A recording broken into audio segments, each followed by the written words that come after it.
Cita-cita atau obsesi menghukum Abu Nawas sebenarnya masih bergolak, namun Baginda merasa kehabisan akal untuk menjebak Abu Nawas. Seorang penasihat kerajaan kepercayaan Baginda Raja menyarankan agar Baginda memanggil seorang ilmuwan ulama yang berilmu tinggi untuk menandingi Abu Nawas. Pasti masih ada peluang untuk mencari kelemahan Abu Nawas menjebak pencuri harus dengan pencuri. Dan ulama dengan ulama. Baginda menerima usul yang cemerlang itu dengan hati bulat. Setelah ulama yang berilmu tinggi berhasil ditemukan, Baginda Raja menanyakan cara terbaik menjerat Abu Nawas. Ulama itu memberitahu cara-cara yang paling jitu kepada Baginda Raja. Baginda Raja manggut-manggut setuju. Wajah Baginda tidak lagi murung. Apalagi ulama itu menegaskan bahwa ramalan Abu Nawas tentang takdir kematian Baginda Raja sama sekali tidak mempunyai dasar yang kuat. Tiada seorang pun manusia yang tahu kapan dan di bumi mana ia akan mati, apalagi tentang ajal orang lain. Ulama andalan Baginda Raja mulai mengadakan persiapan seperlunya untuk memberikan pukulan fatal bagi Abu Nawas. Siasat pun dijalankan sesuai rencana. Abu Nawas terjerembab ke pangkuan siasat sang ulama. Abu Nawas melakukan kesalahan yang bisa menghantarnya ke tiang gantungan atau hukuman pancung. Benarlah peribahasa yang berbunyi sepandai-pandai tupai melompat pasti suatu saat akan terpeleset. Kini Abu Nawas benar-benar mati kutu, sebentar lagi ia akan dihukum mati karena jebakan sang ilmuwan ulama. Banyak orang yang merasa simpati atas nasib Abu Nawas, terutama orang-orang miskin dan tertindas yang pernah ditolongnya, namun derai air mata para pecinta dan pengagum Abu Nawas tak mampu menghentikan hukuman gantung yang akan dijatuhkan. Baginda Raja Harun al-Rasyid benar-benar menikmati kemenangannya. Belum pernah Baginda terlihat seriang sekarang. Keyakinan orang banyak bertambah mantap. Hanya satu orang yang tetap tidak yakin bahwa hidup Abu Nawas akan berakhir setragis itu, yaitu istri Abu Nawas. Bukankah Allah Azza wa Jalla lebih dekat daripada urat leher? Tidak ada yang tidak mungkin bagi Allah yang maha gagah. Dan kematian adalah mutlak urusannya. Semakin dekat hukuman mati bagi Abu Nawas, orang banyak semakin resah. Tetapi bagi Abu Nawas malah sebaliknya. Semakin dekat hukuman bagi dirinya, semakin tenang hatinya. Bahkan Abu Nawas nampak setenang air danau di pagi hari. Baginda Raja tahu bahwa ketenangan yang ditampilkan Abu Nawas hanyalah merupakan bagian dari tipu dayanya. Tetapi Baginda Raja telah bersumpah pada diri sendiri bahwa beliau tidak akan terkecoh untuk kedua kalinya. Sebaiknya Abu Nawas juga yakin, selama nyawa masih melekat maka harapan akan terus menyertainya. Tuhan tidak mungkin menciptakan alam semesta ini tanpa ditaburi harapan-harapan yang menjanjikan.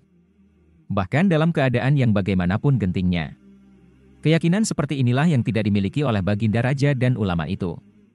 Seketika suasana menjadi hening, sewaktu Baginda Raja memberi sambutan singkat tentang akan dilaksanakan hukuman mati atas diri terpidana mati Abu Nawas.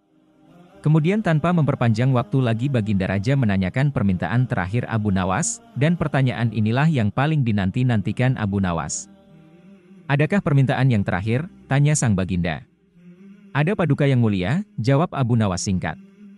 "Sebutkan," kata Baginda, "sudikah kiranya hamba diperkenankan memilih hukuman mati yang hamba anggap cocok?" "Wahai Baginda yang mulia," pinta Abu Nawas. "Baiklah," kata Baginda menyetujui permintaan Abu Nawas.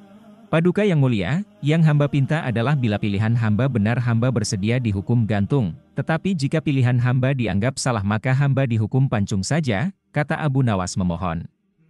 "Engkau memang orang yang aneh. Dalam saat-saat yang amat genting pun engkau masih sempat bersenda gurau.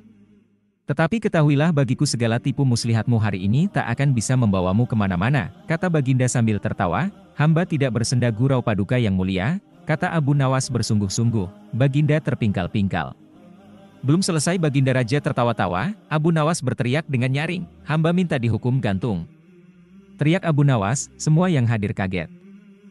Orang banyak belum mengerti mengapa Abu Nawas membuat keputusan begitu. Tetapi kecerdasan otak Baginda Raja menangkap sesuatu yang lain.